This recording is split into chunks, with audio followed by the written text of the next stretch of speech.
Bom dia, boa tarde, boa noite a todos. Estamos aqui nós de novo, né? Hoje nós vamos ter o prazer de bater um papo, né? Com o Dr. Alexandre Dortas, fisiologista, muito conhecido na área do esporte, trabalhou no Bahia, no Vitória, tá? Muito conhecido de todos nós, a sua competência. E no assunto de hoje vai ser, na verdade, a dor crônica, né, na medicina integrativa. E como o Dr. Alexandre Dortas tem uma grande, na verdade, experiência nessa área de dor, tá? Em atletas especificamente, nós vamos aqui estar batendo papo com o Dr. Alexandre para, na verdade, acrescentar, né, a todos nós um pouco mais de conhecimento, que é fundamental. Meu nome é José Araújo, como todos sabem, faço cardiologia há 35 anos e medicina integrativa há 15 anos, tá? Vamos agora esperar o Dr. Alexandre Dortas mandar a solicitação, tá? Pra gente entrar. Então ele vai mandar para eu aceitar ele aqui. Então, enquanto isso, então, o Dr. Alexandre Dortas, como todo mundo sabe, ele como fisiologista tem uma experiência vasta, grande na área de dor, na área de exercício físico, na área de condicionamento físico, tá? Ligada ao atleta, e nós vamos falar hoje mais ligada à dor crônica. Então não é muito o dia a dia dele, mas a experiência dele, na verdade, com a dor crônica, com o atleta, vai nos ajudar muito, né? A, na verdade, explicar como é que a gente pode equilibrar, né? Usar a medicina integrativa nos atletas que estão com dor crônica, ou, na verdade, nas pessoas que estão com doença crônica, né, como doenças oncológicas crônicas. Quer dizer, o objetivo principal hoje é o quê? Na verdade,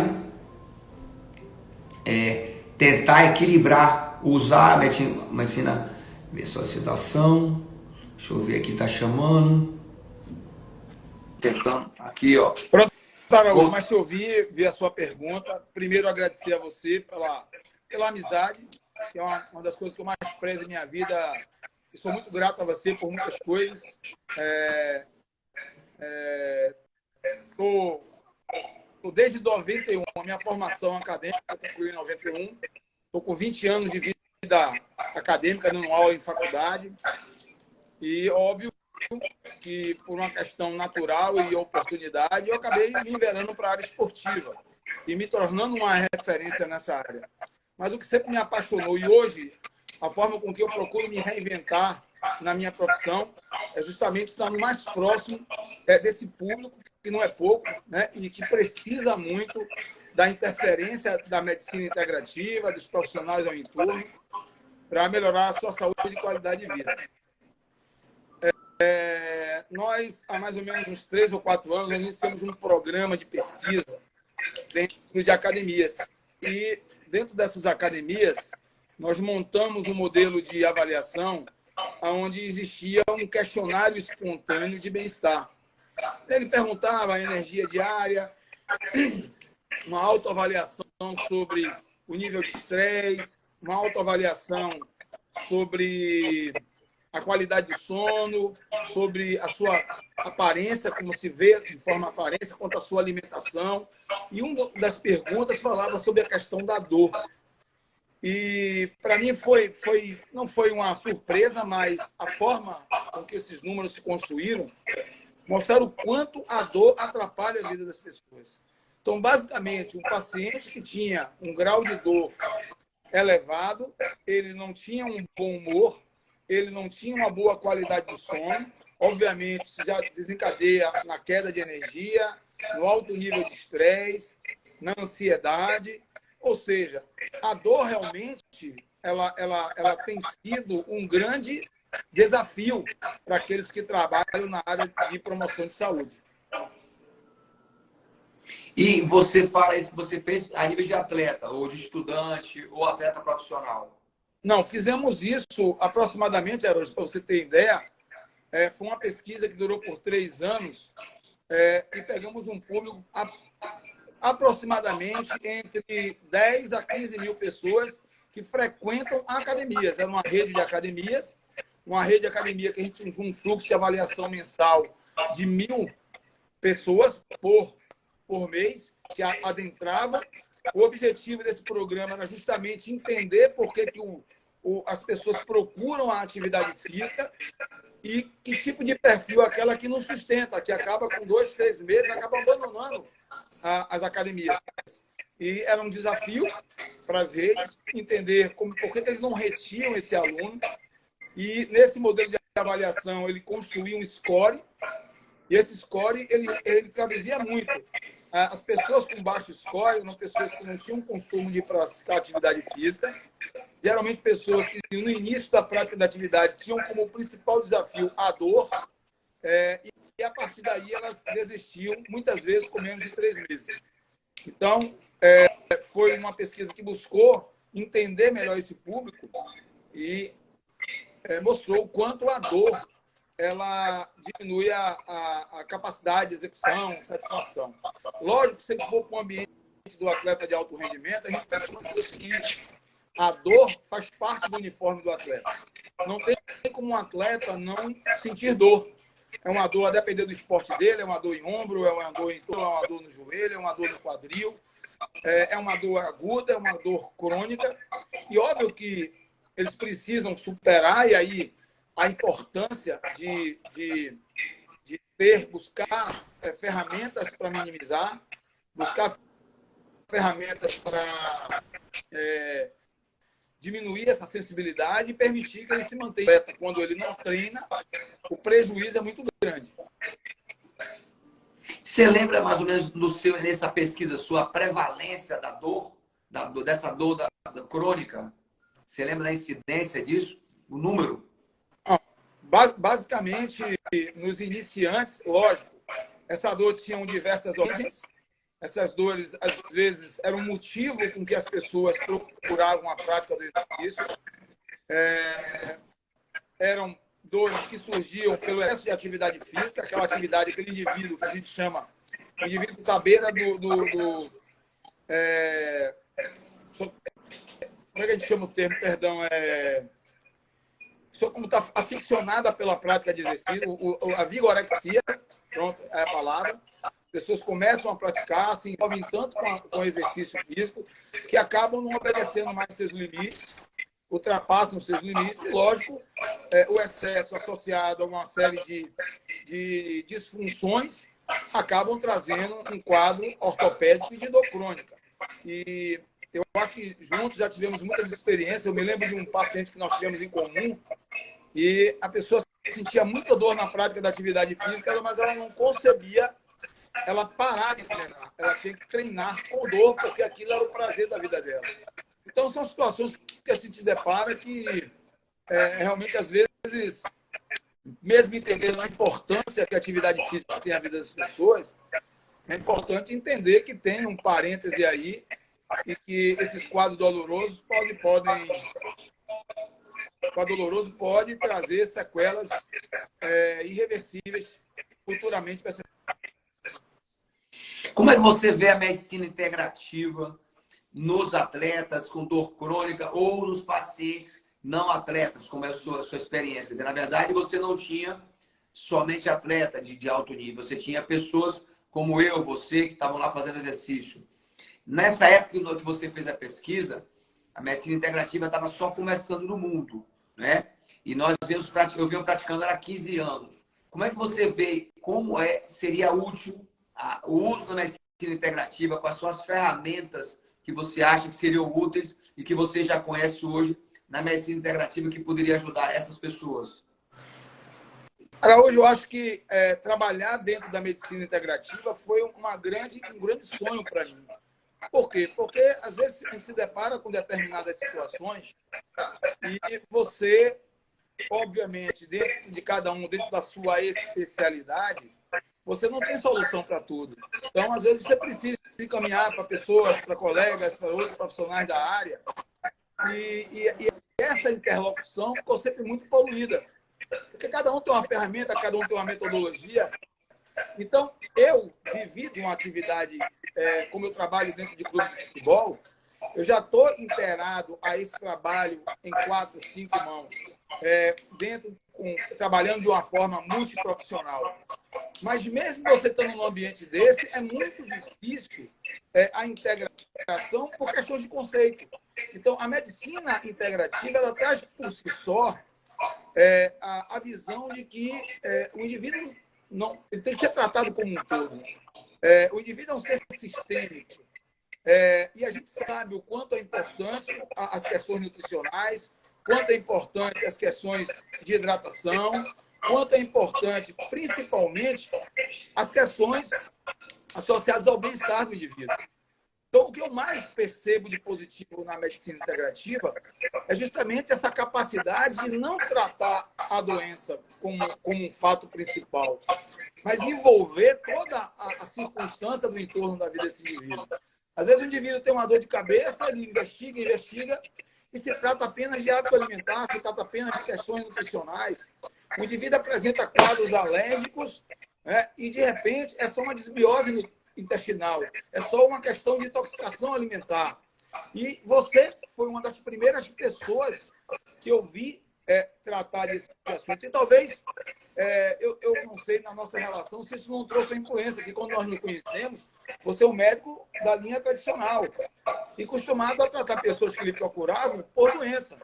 De repente, dentro do seu consultório, eu comecei a trazer pessoas praticantes de atividade física. Então, pessoas que não tinham queixa de saúde, pelo contrário, elas iam para prevenir. E aí, lógico, dentro das nossas conversas, dentro da nossa maturação de conhecimento, a gente viu o quanto é importante. Aí eu vi você migrar para um universo extremamente amplo, extremamente eclético, mas com muita responsabilidade, porque às vezes as pessoas falam em nutrologia, e lógico, e a gente respeita todos os profissionais que estão no mercado, mas eu logo vi uma diferença em você, porque pela sua formação, você sempre utilizou seu conhecimento buscando o anti-envelhecimento, buscando o envelhecimento com qualidade de vida, buscando uma saúde de forma plena e não vendo apenas a doença. Então, esse é o conceito que me anseia e que me sempre motivou dentro da minha área específica, que é da fisiologia, e sou profissional de educação física, e as pessoas, às vezes, estão ainda se acostumando em ver o profissional de educação física inserido nesse processo da saúde. A ideia é que ele trata de atleta, a ideia é que ele trata de academia, a ideia é que ele trabalha no ambiente escolar, e hoje o profissional de educação física ele está completamente inserido nesse processo, e a atividade física, e eu sei que você é um grande praticante, talvez a sua base de busca pela saúde está na alimentação, na hidratação, no sono e na prática de exercício. Então, o profissional de educação física ele passou a ter uma grande notoriedade nisso. E na minha sala de aula, apesar de ter uma característica de ser trabalhar muito com atletas, e com certeza alguns dos meus alunos vão estar vendo essa live, se não agora ou depois, eles são testemunhas de quanto eu abro a cabeça deles para estarem introduzidos na atividade física como uma promoção de saúde e qualidade de vida. Então, para mim, é o sonho. A medicina integrativa hoje é o sonho, meu sonho profissional se realizando. E eu, logicamente, apesar de a gente estar avançando na idade, a gente não fica para trás porque a gente está envolvido e cada dia se reinventando. E você me ajudando muito nisso. Então, vamos lá falar alguns pontos importantes que você falou. Quer dizer, veja como você citou a fisiopatologia da dor crônica de uma maneira simples. Quer dizer, existe a questão inflamatória persistente, que nós sabemos que já a liberação daquelas substâncias prostaglandinas e citocinas que são inflamatórias crônicas, que, como você mesmo falou, nos atletas de elite, normalmente eles se mantêm constante, contínuo, porque eles traumatizam e inflamam os tecidos do corpo pela intensidade do exercício. Mas eu vejo um pouco de dificuldade, e é formidável você colocou a questão de professor de educação física e medicina integrativa, porque é o seguinte, o nome diz a medicina integrativa, quer dizer, eu preciso de um fisioterapeuta, você tem o médico, você tem o nutricionista, você tem o biólogo, você tem vários profissionais que vão, ao mesmo tempo, lhe trazer o que você quer, que é o resultado. Porque eu não posso querer sozinho, na verdade, entender a fisiologia, de fisiologia como você. Eu não posso querer entender de nutrição como nutricionista. Nós vamos ter uma visão geral. Por isso que o fisioterapeuta, como o educador físico, como fisiologista, ele faz parte da medicina integrativa. Agora, como é que você vê? Eu vejo um pouco de dificuldade, mesmo na área sua, agora você está mais na área acadêmica, dessa inovação, por exemplo. Nós temos algumas áreas como que você vê alguns times como Corinthians e Flamengo que tem a câmara hiperbárica. Por que ainda nós temos dificuldade dessa aceitação que a câmara hiperbárica vai trazer essa melhora tão grande na regeneração, na melhora do condicionamento físico?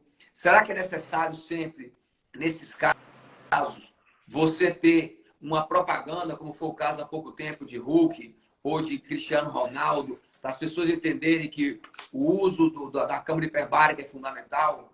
Quer dizer, será que é importante, como ver a oxigenoterapia, já no outro caso de Von Ardenne, que a gente vê o Cristiano Ronaldo fazer, publicar?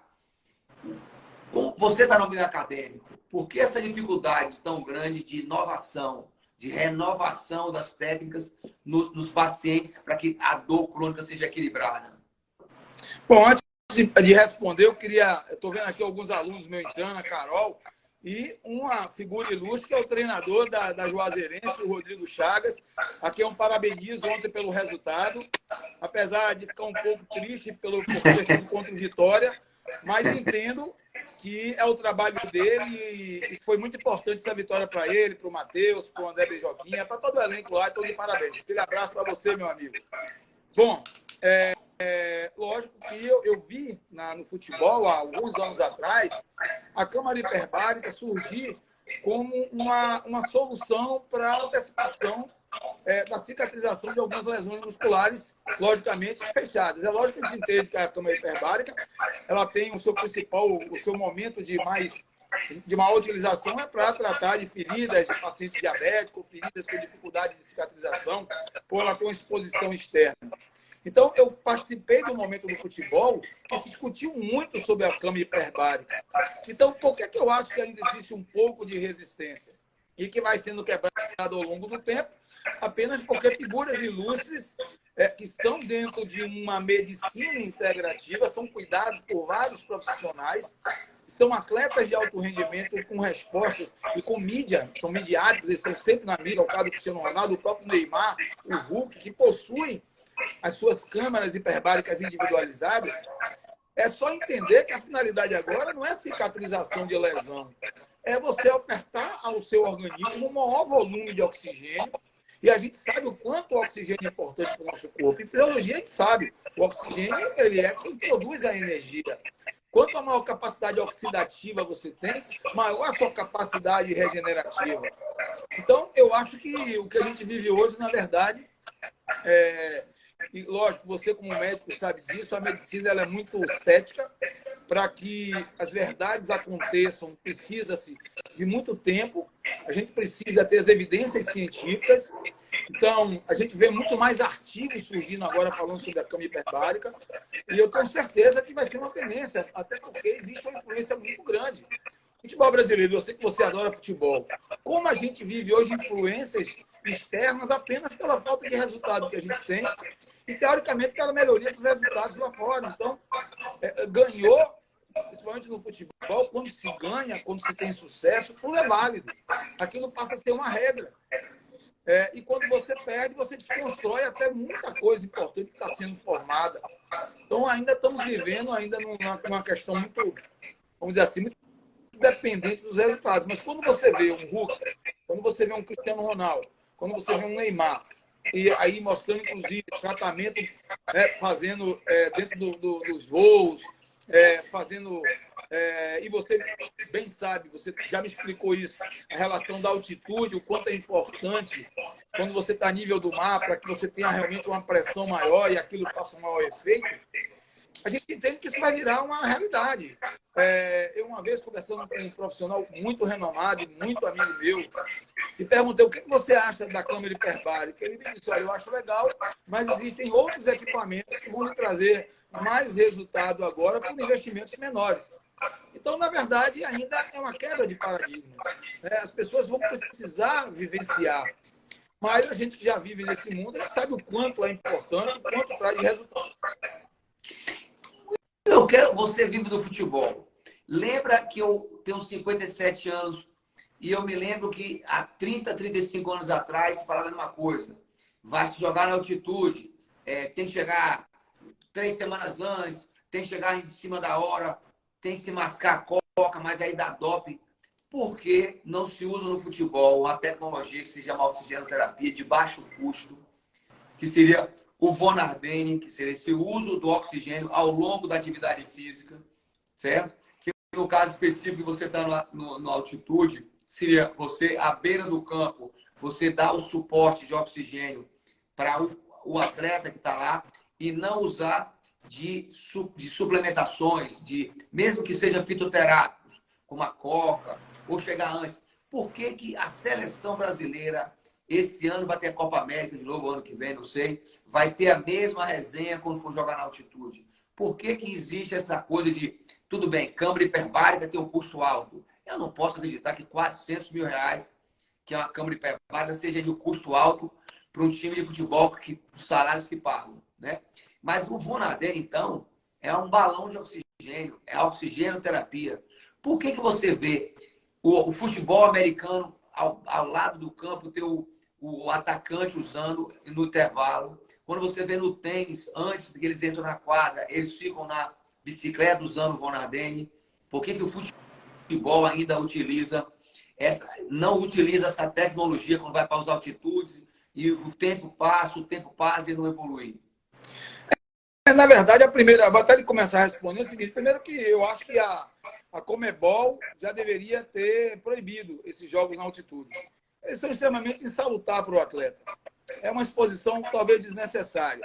Mas a gente sabe que é uma realidade e é uma arma que os clubes, né, que possuem, né, os times, muitas vezes o Equador, quando joga em Quito, ou quando os times da Bolívia que jogam em La Paz, eles sabem que eles vão acabar ganhando algum tipo de vantagem sobre isso. E eu acho que eles não usam, Araújo, porque é questão cultural. É como eu falei, eu acho que é uma tendência. Eles vão começar a entender, eles vão começar a experimentar e vão começar a ver o quanto é importante a oxigenoterapia, ou através do ozônio, ou através da cama hiperbárica, ou através do Von Ardenne. Uma vez, que tem uns 2 anos atrás, eu lhe perguntei, Araudinho, o que é que você acha de eu usar o Von Ardenne aqui na recuperação dos meus atletas? Você lembra disso? Há um tempo atrás. E assim, não, vai ser excelente e tal, mas tivemos alguns obstáculos naquele momento que não nos permitiam, até talvez, como você coloca assim, financeiramente, tem clubes que têm capacidade de investir 400 mil. Flamengo, como você colocou, um time rico. A outros clubes têm outras prioridades. Então, tem coisas mais básicas que são de imediata utilização. Então, vai ficar para o outro momento e quando se perceber o quanto influencia no resultado, quanto pode melhorar o condicionamento, principalmente a questão regenerativa. O atleta ele tem 3 fases na preparação dele: o treino, a parte nutricional e a parte de recuperação. Hoje, a gente já traz muitas ferramentas recuperativas, como botas de compressão, que ajudam o processo circulatório, que não deixam de contribuir com a vascularização, com a reoxigenação tecidual. Então, de alguma forma, a gente tem trazido para dentro do futebol algumas ferramentas que valorizam esse processo, mas é uma tendência, eu tenho certeza, e eu a cada dia que conheço e a cada dia que me envolvo com essas terapias, mais eu me convenço que elas vão ser de fundamental importância. Me explique, por exemplo, que eu quero saber o seguinte: o tênis, ele utiliza a alimentação ao longo da partida. Então, o tênis é um exercício, normalmente, que tem um gasto muito maior, uma necessidade calórica maior, até um gasto energético muito maior, se nós compararmos com uma partida de futebol. Tá? Demora 3, 4, 8 horas uma partida de tênis. E o tênis, ele utiliza a nutrição ao longo do jogo. Quer dizer, a cada 2 games, você nota que o jogador para, ele bebe o líquidozinho vermelho, bebe a água, volta para o jogo.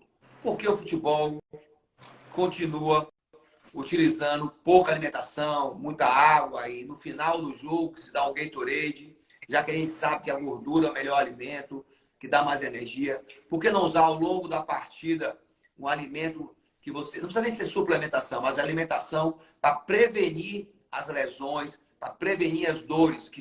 Porque aí a gente acaba tendo dores crônicas. Se você nutre ele durante o jogo, você tem um desempenho melhor. Porque também no tênis eu consigo enxergar isso com mais facilidade que no futebol. Eu acho que o tênis e o futebol, eles são esportes com características físicas diferentes e dinâmicas diferentes.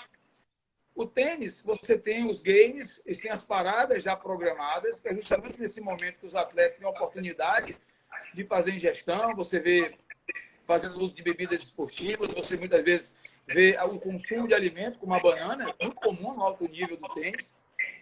E o futebol, ele tem uma parada de um tempo para outro, onde também acontecem essas dinâmicas. Então, muito se usa a maltodextrina, muito se usa a malto em forma de gel. Existem estratégias nutricionais antes, também durante as atividades, dependendo do nível de calor. Você oferece, inclusive agora, em uma das equipes que a gente tem prestado serviço, a gente já observou que tem atletas que chegam a perder de 3 a 3,5 kg numa partida, representando aproximadamente 3 a 4% do peso corporal. Então, esses atletas, geralmente, eles têm uma perda de rendimento no final, aumentam os seus riscos de lesão e sempre saem com sensação de câimbra. Então, no mapeamento fisiológico, nas métricas da performance treino, nós já temos estratégia para esses atletas que o massagista, que tem acesso de imediato, ou o fisioterapeuta, a depender da organização que o time tenha. Hoje, o fisioterapeuta ele substitui aquele massagista, ele está perto do médico. Eles levam dentro daquela sacolinha os saquinhos com as bebidas esportivas, com água, muitas vezes na bebida esportiva também a maltodextrina, para justamente fazer nas paradas, no momento que vai atender um jogador. Então, você consegue fazer isso. O futebol não tem que separar o ritmo do jogo para alimentar o atleta, como acontece no tênis. O tempo é programado, se eu não me engano, a cada 3 ou 4 games, tem uma mudança de lado, a cada 2. Então, tem um momento que o atleta vai lá e senta um pouco, e aí ele tem a condição de fazer o uso da alimentação dele.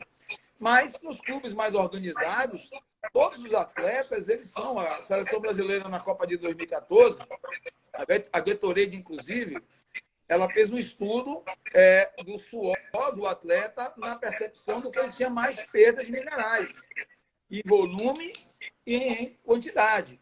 E ele passou a usar um squeezer que, inclusive, media a quantidade de líquido bebido. Tinha um chipzinho que mandava informação para o computador e o fisiologista ele tinha noção de quanto o atleta bebeu durante o treino, bebeu água, bebeu substâncias, bebidas esportivas durante o jogo. Então, havia uma programação. Você vai ter que tomar, no mínimo, tantos líquidos de água ou tantos mililitros de suplementação.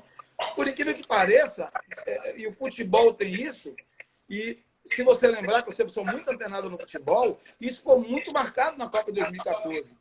Essa propaganda mostrando que o Coisa se encostava no equipamento, ele fluía e fazia mistura. Aí o que acontece na Copa de 2014? O Brasil é eliminado com 7-1. E aí, o que aconteceu com aquele processo da Gatorade? Parece que foi extinto. Porque não trouxe o sucesso, não acompanhou o sucesso. Se por um acaso a seleção é campeã, como por exemplo a Alemanha foi naquela época, muitas ferramentas que a Alemanha usava naquele momento, como avaliações funcionais do movimento, aquilo virou moda. Tudo que a Alemanha fazia virou moda. Tudo que o São Paulo fez na década de 90 virou moda na fisiologia. E tudo que o Flamengo e o Palmeiras fizerem hoje vira moda, porque eles são sinônimos de resultados. Então, futebol, mas então, infelizmente, Pois não. Então, eu estou vendo que Thales, deve ser seu aluno, ele colocou aqui exatamente isso, está muito participativo. Obrigado, Thales, está participando com a gente. Mas, Thales, o que eu quis dizer, Thales, é o seguinte, nós se acompanharmos atletas de endurance, quer dizer, atletas de Ironman, se você pega atletas que têm um desempenho maior e não inflamatório, o que eu quero dizer para você, Thales, é o seguinte, que esses atletas na nutrição, a gente usa mais a dieta cetogênica, Então, ao invés de a gente usar o Gatorade, o açúcar, que a gente sabe que pode dar inflamação intestinal, que a gente chama de leaky gut, quer dizer, você tem feridas no intestino, e isso pode propiciar a inflamação. Nós usamos mais a gordura vegetal na reposição. E esses líquidos que eu tive a oportunidade de acompanhar os atletas do tênis, na verdade, eles têm exatamente uma composição mais com gordura. Como você sabe, do suco vermelho, eu sempre oriento que eu uso muito açaí. Então, na verdade, só para dizer a Thales, a questão é, usa-se no futebol algo muito primário ainda, que é o açúcar. Quer dizer, uma coisa ainda primária, que a gente sabe que a gordura é aquele que vai trazer mais energia e vai ser anti-inflamatório. E é um ambiente que gera muito dinheiro. Isso quer dizer, muito mais até que o outro do tênis. Mas mudando de assunto agora, já que você tocou no assunto do médico, por que que quando você cai no campo, vai o ortopedista e, na verdade, a gente sabe que o que você precisa mais ali é um fisioterapeuta, uma pessoa que vai fazer também, além do estímulo, vamos assim, calórico que você coloca de frio, quando você bota aquele gelzinho, que a gente sabe que é o eliminador do compartimento, né? Você dá outro tipo de estímulo e isso vai enganar a dor, que aí você joga aquele gel gelado, que a gente fala tudo. Mas você acha que você, na sua opinião, que na medicina integrativa, que a gente vê muito já nos outros esportes, que você entra um microfisioterapeuta durante não poderia entrar um microfisioterapeuta para que a gente faça uma reabilitação, vamos dizer assim, um desalinhamento que ele apresentou na hora, se você conseguir alinhar de novo esse atleta, por que que ainda entra o doutor ortopedista ou médico que entra lá para botar o gelinho com a água? Por que que a gente não entra com o fisioterapeuta, o microfisioterapeuta, já que a gente sabe que a medicina integrativa hoje oferece terapia neural, mobilizações que podem dar resultados imediatos. Quer dizer, se a gente estimula o sistema vagal, você sabe que ele dá um resultado muito rápido na dor. Então, a terapia neural, a osteopatia. Por que a gente não utiliza isso como a gente usa no tênis, por exemplo? Eu estou usando tênis como pode ser outro esporte. Mas o que eu falo de tênis, porque você também no tênis tem os que ganharam dinheiro, mas aqueles também que não são tão assim, ganham tanto dinheiro assim. E você tem uma tecnologia mais avançada. É só política? Como é que você vê isso? Araújo, hoje 90% dos clubes de futebol, eles levam o fisioterapeuta e o médico para o campo.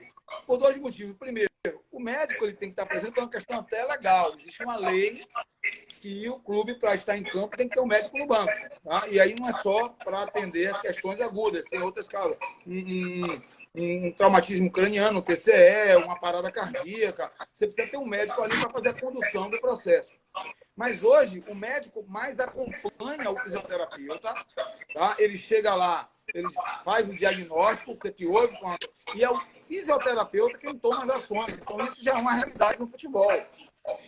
E ainda com outro detalhe, caso aconteça um incidente em campo e o médico do clube tenha que acompanhar aquele jogador, e isso acontece muito, de acompanhar até uma ambulância ou até conduzir o atleta até um hospital, quem vai substituir o profissional, o médico naquele momento ali, é o fisioterapeuta, que é o profissional na área ortopédica, lógico, o fisioterapeuta do esporte, especialista em ortopedia, especialista também em osteopatia, é esse profissional que vai assumir ali. Então, hoje já acontece dessa forma.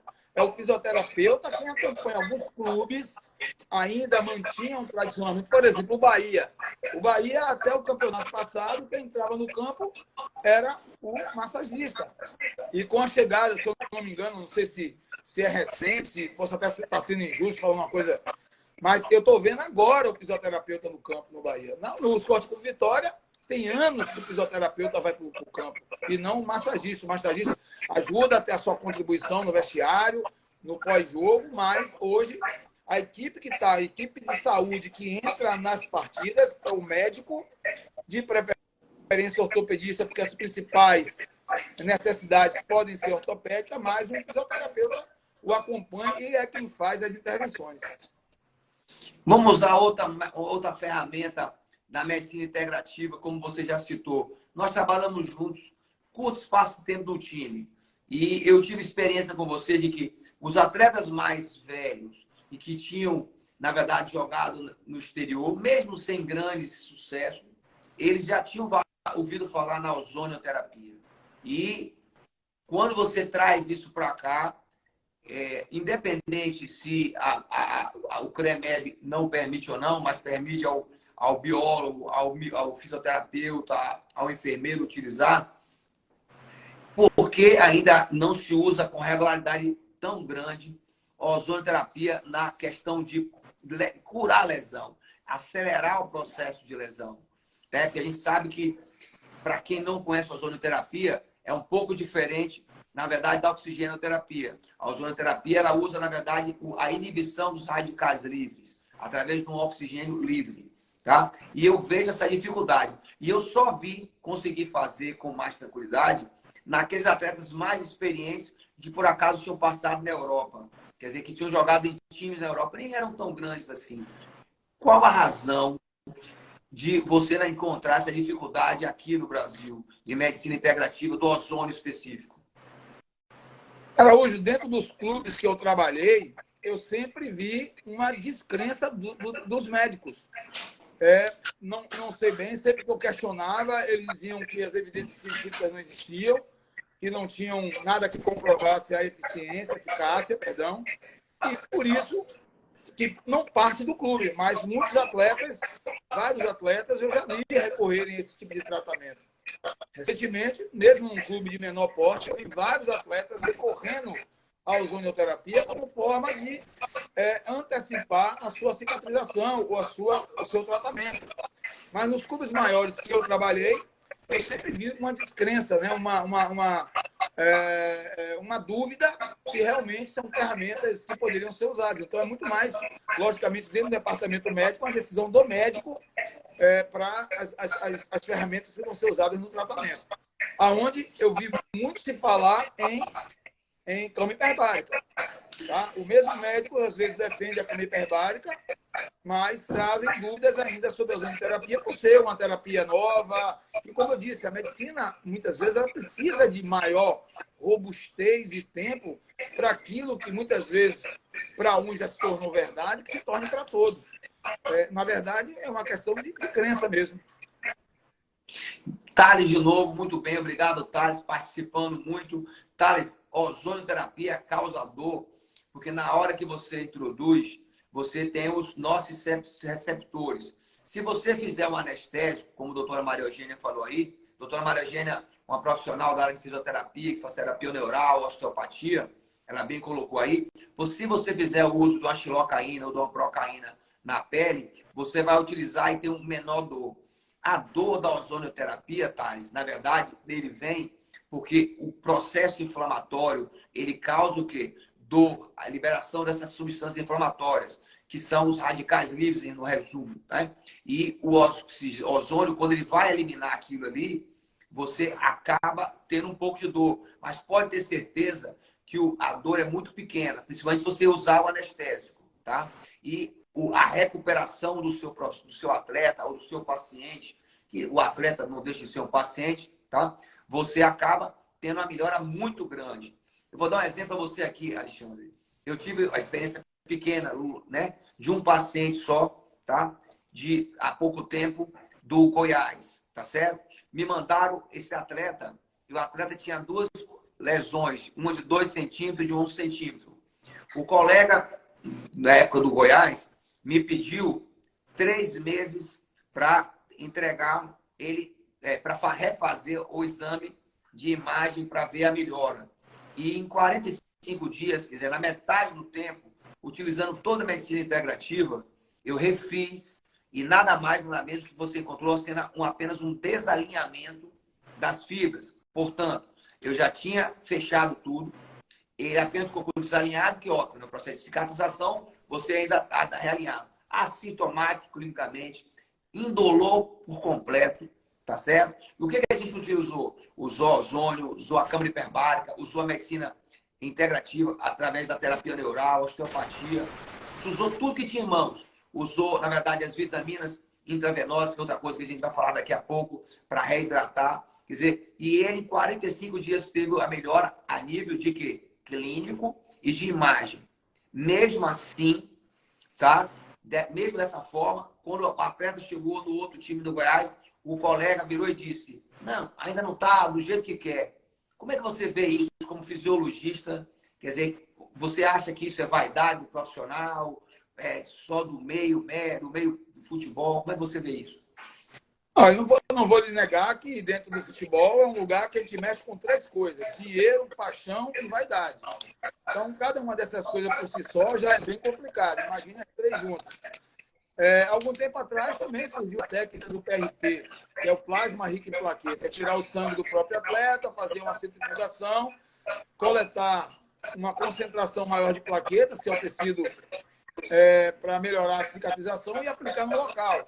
Então, dentro desse processo, surgiram processos que eram realmente sérios, com equipamentos eficazes, e surgiram artefatos, pessoas faziam de forma artesanal. E lógico que isso causou uma dúvida na eficiência desse processo. E acabou que não foi validado, e hoje a maioria dos médicos não acreditam, aqueles que acreditam se tornam isolados. E a mesma coisa em relação a todo esse processo. É lógico, Araújo, que quando você está dentro de um clube, um atleta se machuca, na minha opinião, o que você puder trazer de condições desse atleta voltar o mais rápido possível, tem que ser feito. Se não for nada que atinja, que infringe a saúde dele, que não seja ético, tem que ser usado. Então, a ozonioterapia, ou a cama hiperbárica, ou até o Bonafem, são ações ou são ferramentas que não trazem nenhum prejuízo. Então, eu acho que deveria se abrir mais as portas para isso, sim. Só que o futebol, como você colocou, ele é muito velado, ele é muito fechado, e quem geralmente dirige esses departamentos são médicos ortopedistas. Então, eles ficam muito dentro do mundo deles também. E lógico que dentro das crenças dele, como eu disse, e entendo, eu acho que qualquer coisa que você vá fazer tem que ter um embasamento científico, mas é só precisar se pesquisar mais, se estudar mais e se verificar. Como o caso que você contou, um caso que nós já discutimos ele, um caso que mostrou a rapidez de uma recuperação de um atleta, e isso para um clube de futebol representa recurso financeiro.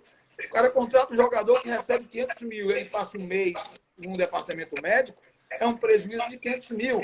E ele só não passa um mês no departamento médico, ele tem pelo menos mais 15 dias para se recondicionar. Então já são 750 mil de prejuízo.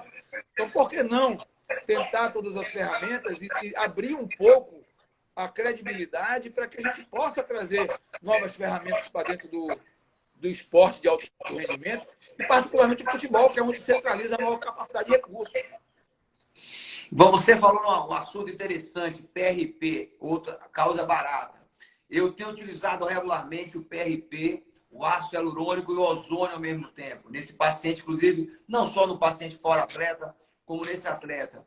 Então, para explicar o mecanismo para quem está nos assistindo, toda vez que você injeta uma substância, você vai causar uma reação do corpo. Então, você vai liberar uma reação inflamatória através dos macrófagos. E isso vai fazer com que você tenha a liberação do macrófago tipo 2, que vai fazer o quê? Uma cicatrização mais rápida.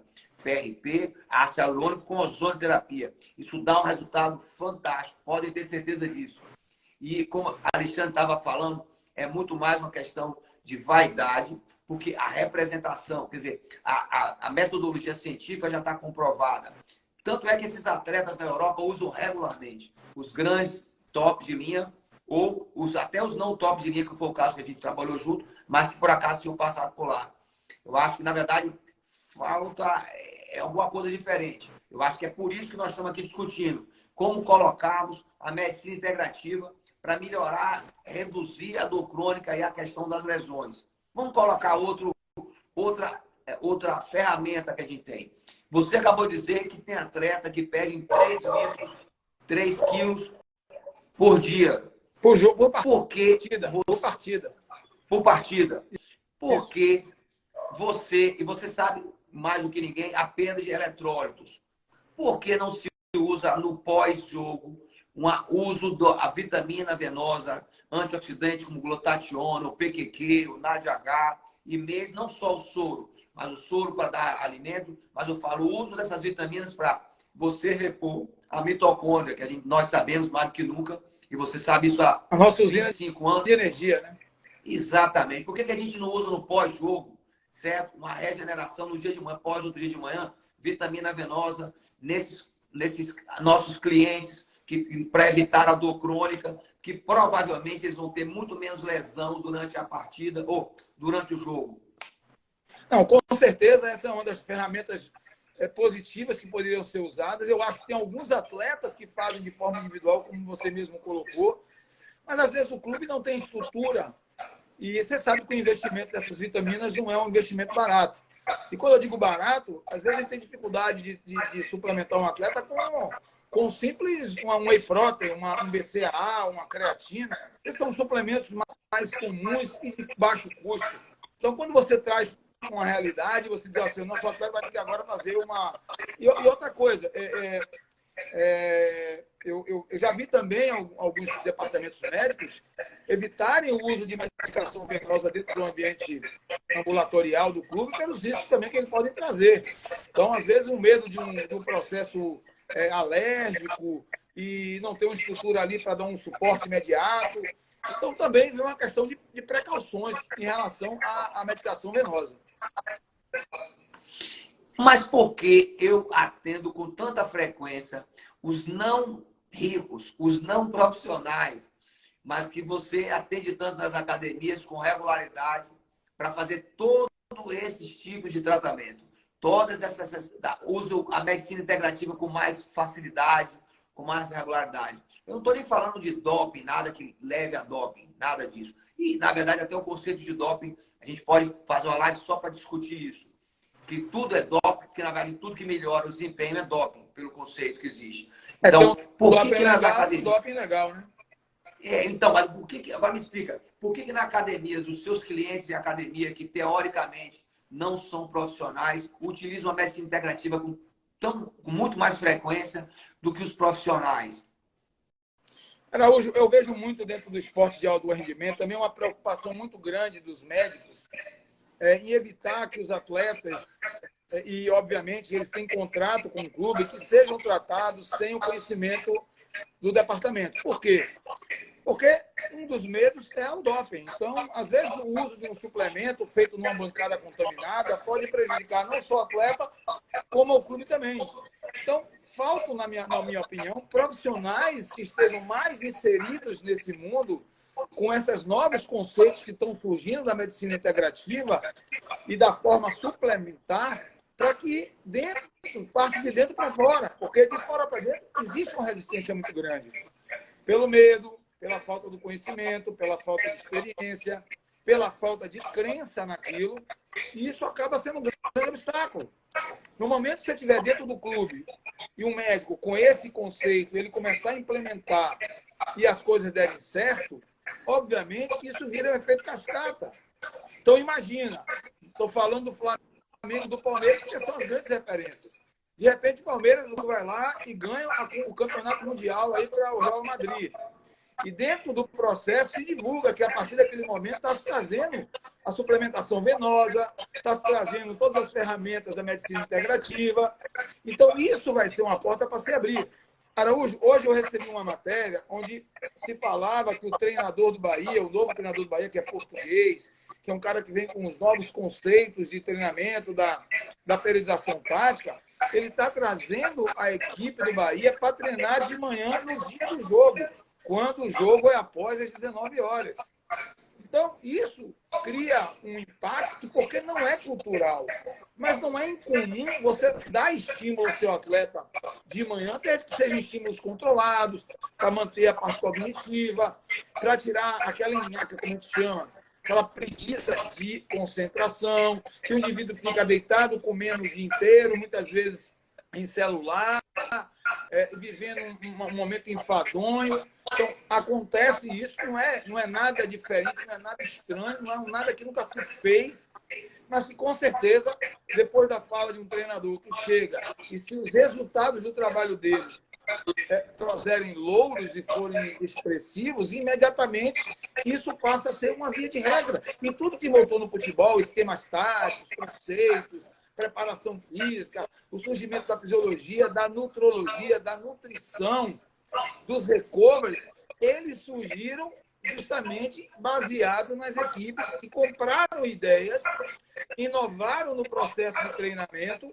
de recuperação, de performance e tiveram sucesso. Araújo, você falou de altitude. Mais ou menos em 2006, se eu não me engano, o Corinthians ele ia jogar uma partida na altitude de La Paz. Então, foi divulgado na época, nas mídias, equipamento de adaptação à altitude que estava sendo em forma de pesquisa da Universidade Federal do Rio Grande do Sul. Então, isso foi uma prévia nacional. Os caras iam, passavam 1 hora diariamente fazendo treinamentos respiratórios naquele aparelho e no dia do jogo, a partida era com o The Strong, o The Strong meteu 2-0 no Corinthians. No outro dia, o aparelho sumiu. Agora, imagina se o time vai e goleia o outro time e ele, obviamente, passa a ser um protagonista, porque aquela ferramenta foi uma protagonista. Então, todo mundo começa a seguir. Como tudo, na verdade, vira um pouco de modismo. As pessoas começaram a procurar a nutrologia por quê? Começaram a procurar a medicina por quê? Integrativa. Porque viu o resultado em outros. Pô, se deu certo para ele, vai dar certo para mim.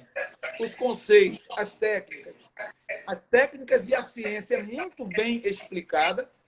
Eu já tive com você em seu consultório, você faz questão de abrir na sua tela de televisão lá e mostrar artigos científicos, embasar aquilo que você está construindo, aquilo que você está oferecendo. Eu sei o quanto você se preparou para isso, eu vivenciei. Entre um paciente e outro, o Araújo estava lendo um artigo. Entre um paciente e outro, o Araújo estava estudando inglês. Entre um paciente e outro, você estudava francês. E o caramba, eu comecei a entender como é a sua cabeça funciona. Você está sendo um protagonista, você está sendo, um pioneiro, não digo um pioneiro, mas você está desbravando, porque você acredita no que você aprendeu, você acredita no que você faz consigo mesmo. Então, você é uma prova viva de tudo que essa medicina integrativa trouxe de positivo para a sua vida, para a vida dos seus familiares, tratando ou atenuando o tratamento do câncer, né, do oncológico, do paciente oncológico, recuperando idosos que chegam desacreditados em cima de uma cadeira de roda e saem caminhando e felizes da vida, como nós podemos ver na sua página do Instagram, os depoimentos. É você recuperar um atleta de alto rendimento, você pegar atletas que estavam desacreditados e torná-los campeões brasileiros.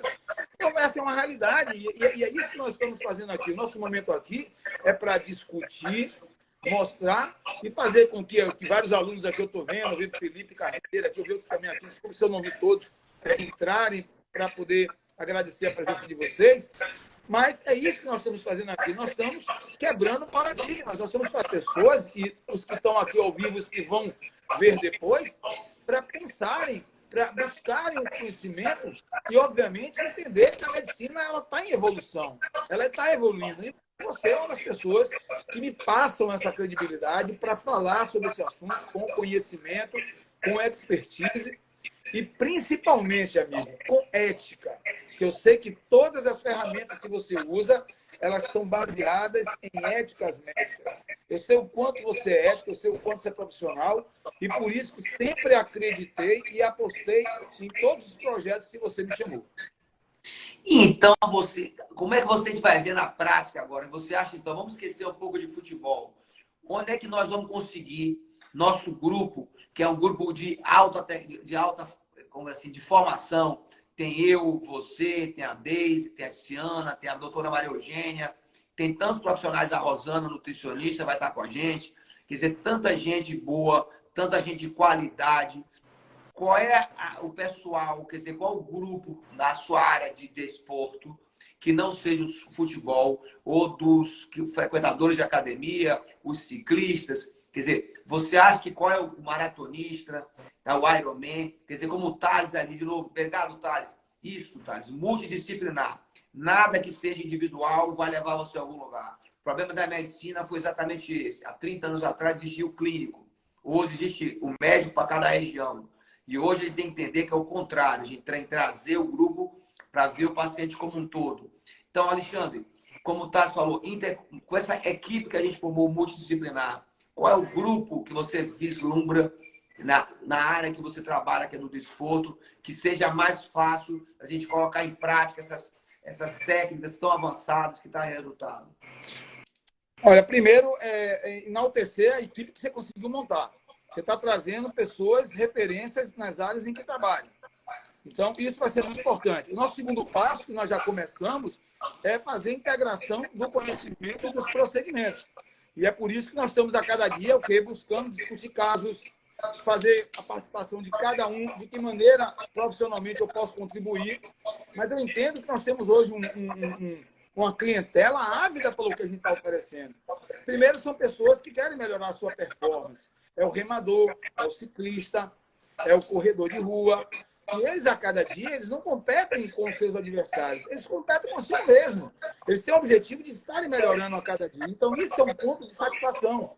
E talvez o crossfit, a corrida, o remo, o que mais estimula essas pessoas são a busca dos seus limites.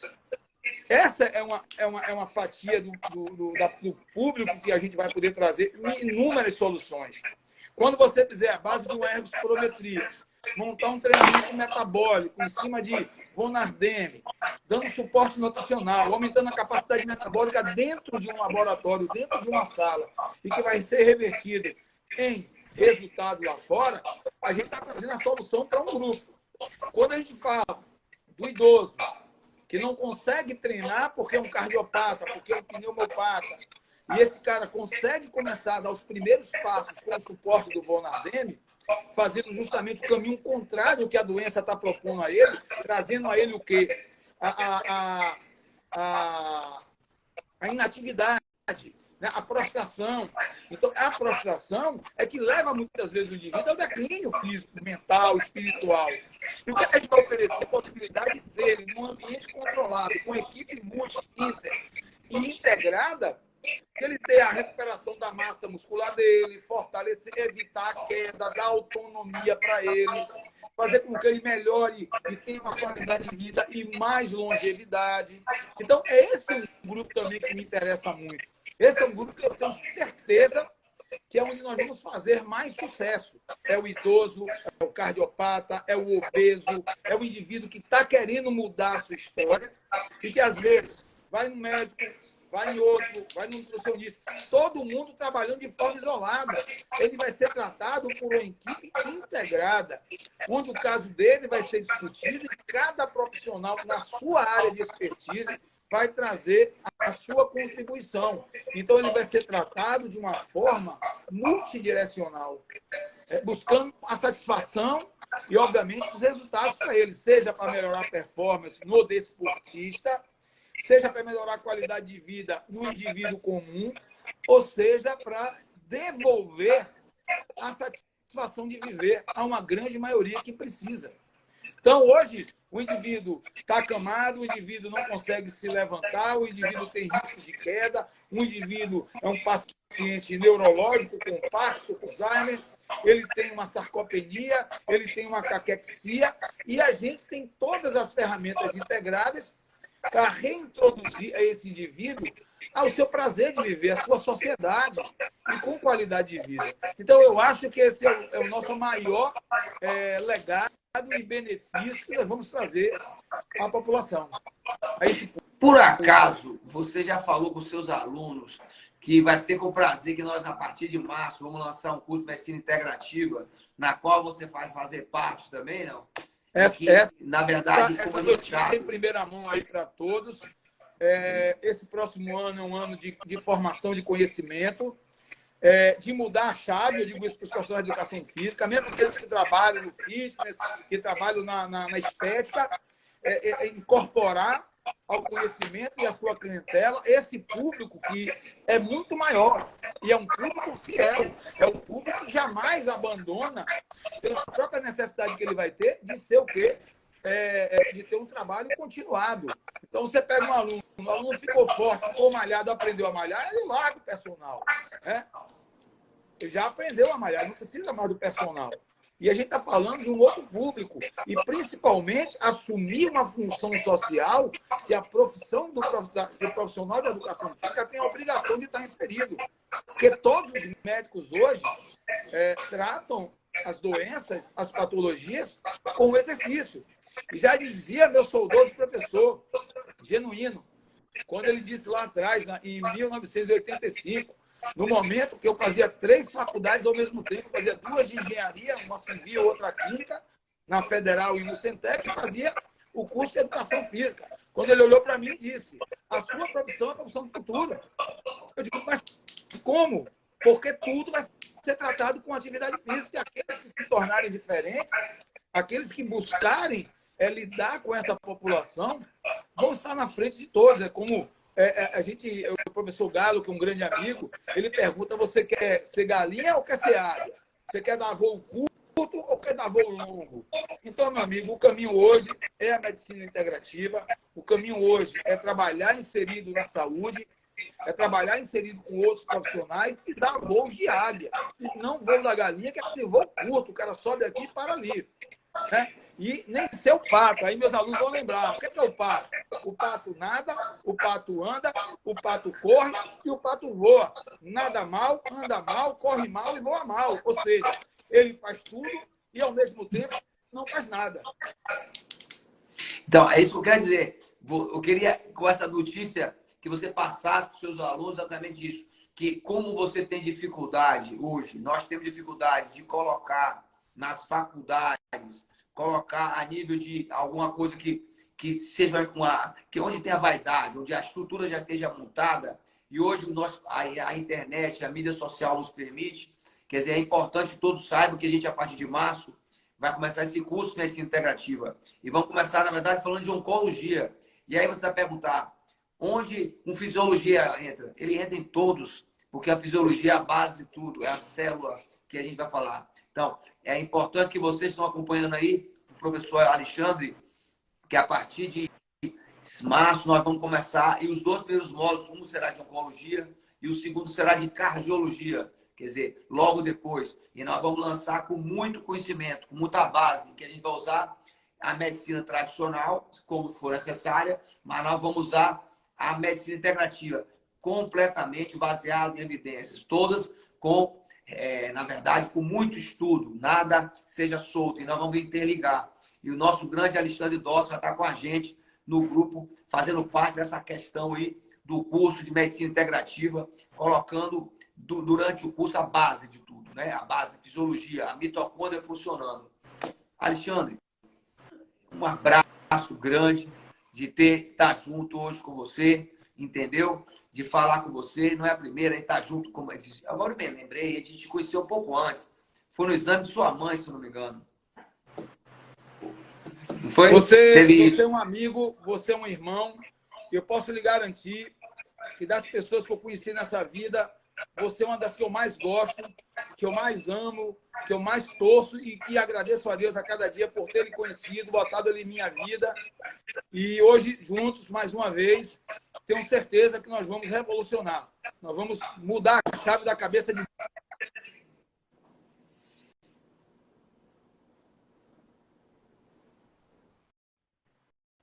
Então, para terminar, que hoje já está ficando tarde, então, Alexandre, prazer estar com vocês, entendeu? Então, lembre sempre, vocês todos que nos acompanharam hoje, que vão ver depois, que nós estaremos juntos, sim, juntos, a partir de março, num curso que todos, na equipe multidisciplinar, estaremos juntos, tá? Passando esse conhecimento para vocês, tá bom? Tá bom, meu abraço amigo. grande a todos. Olha você voltando aí, ó, tá? Então, é que eu estou falando aqui exatamente que um abraço a todos, uma boa noite a todos, tá certo? A todos os seus alunos, especificamente a Thales, tá? Pela simpatia dele, que está sempre presente com a gente aqui. E que a partir de março nós estamos juntos, tá? Fazendo esse curso de formação, tá certo? E que vai ser uma formação bem ampla, que vai ter oncologia, cardiologia, endocrinologia, tudo, a parte de hormônios, a gente vai fazer por módulos, tá bom? Então, uma boa noite a todos, um abraço a todos, um forte abraço a Alexandre e sua família, sua esposa e sua filhota, tá bom? E um beijo no coração de todos.